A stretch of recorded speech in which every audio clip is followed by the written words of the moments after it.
यही केजरीवाल चीख चीख कर चिल्ला चिल्ला कर कहते थे कि लॉकडाउन की तो जरूरत ही नहीं थी, लेकिन मोदी जी ने किया तो सिचुएशन कवर थी और चीजें बेहतर थी। आज जब राज्यों के ऊपर चीजें छोड़ी हैं, मोदी जी ने कहा है कि आप अपने स्तर पर लॉकडाउन लगाइए, छोटे छोटे कंटेनमेंट जोन बनाइए, कोशिश कीजिए लॉकडाउन की जरूरत ना पड़े। तो आपकी हालत खराब हो गई।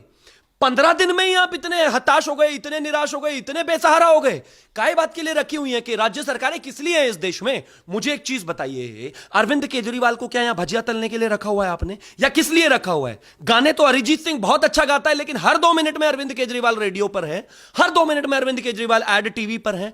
आप मुझे एक चीज बताइए, दिल्ली में कितने केसेस हैं? दिल्ली में 2.5 करोड़ जनता है, डेली 23,000, 24,000 और कल 28,000 केसेस आए हैं। कोई चुनाव नहीं है ना, कोई कुंभ नहीं हो रहा है। महाराष्ट्र में 12.5 करोड़ जनता है और केसेस कितने आ रहे हैं? 70,000। क्या कोई चुनाव हो रहा है वहां पर? चुनाव हो रहा है? नहीं हो रहा ना। मोदी जी ने चुनाव किया हुआ है ना, नहीं हो रहा। फिर भी क्या हो रहा है? 70,000 केसेस हैं। पिछली बार जब कोरोना आया था तब भी महाराष्ट्र नंबर 1 पर था, आज कोरोना आया है तब भी महाराष्ट्र नंबर 1 पर है। पिछली बार भी दिल्ली के यही हालात थे, इस बार भी दिल्ली के यही हालात हैं। ये दोनों चीफ मिनिस्टर सबसे ज्यादा उछलते रहते हैं, ड्रामेबाजी करते रहते हैं, सोशल मीडिया करते रहते हैं, 24 घंटा न्यूज चैनल करते रहते हैं, दिन रात रेडियो करते रहते हैं, लेकिन जब काम की बात होती है तो डिलीवरी कहां है?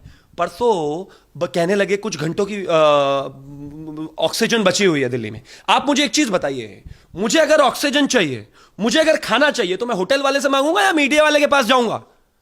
ट्विटर पर डालकर, लोगों में पैनिक करके, लोगों को बरगलाकर, लोगों को कहकर, लोगों में एक इनसिक्योरिटी की भावना पैदा करके आप केंद्र से गुहार लगा रहे हो। कल सिलेंडर आ गया, उसके बाद तो आपने ट्वीट नहीं किया।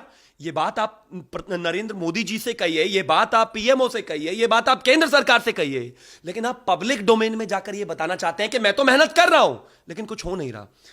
एक आरटीआई से खुलासा हुआ है कि पिछले जितने भी टर्म केजरीवाल के हुए हैं, दिल्ली में एक नया हॉस्पिटल नहीं बना है, एक नया हॉस्पिटल।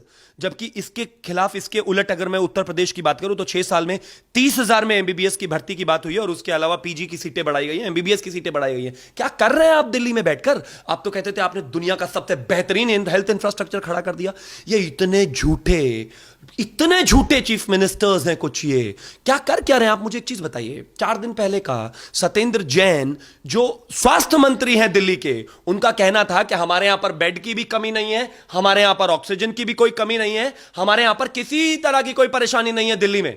4 दिन बाद दिल्ली में, बल्कि 3 दिन बाद ही दिल्ली के मुख्यमंत्री आकर ट्विटर पर लिखते हैं कि हमें ऑक्सीजन चाहिए। आपने ये कैसा इनकॉम्पिटेंट, इनसेंसिटिव चीफ मिनिस्टर चुना है, जिसको यह भी अंदाजा नहीं है कि आज से 4 दिन बाद की हालत क्या होगी।